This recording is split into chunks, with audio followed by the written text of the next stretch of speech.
Hello everyone, and welcome to Delft Stack.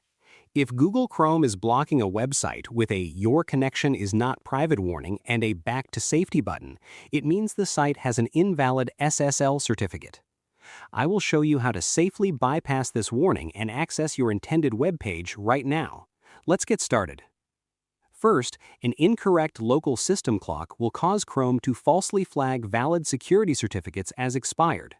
Right-click the clock on your Windows taskbar and select Adjust Date and Time from the context menu. Ensure the Set Time Automatically toggle is turned on and click the Sync Now button. Restart Google Chrome and attempt to load the web page again to verify the secure connection. Next, if you absolutely trust the website, you can manually bypass the warning using the built-in browser options. Click the Advanced button located at the bottom left of the Chrome privacy warning screen. Scroll down to the bottom of the expanded text and look for the Proceed to Website link. Click this link to explicitly accept the risk and force Chrome to load the unverified web page. Finally, if the Proceed link is missing from the Advanced menu, you can use a hidden developer override.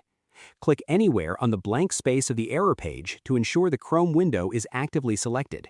Type the exact phrase, "This is unsafe," directly on your keyboard without pressing the Enter key. Chrome will immediately register this hidden command and automatically load the blocked website. I hope you found this guide helpful. Please like, share, and subscribe for more technical tutorials. Thanks for watching.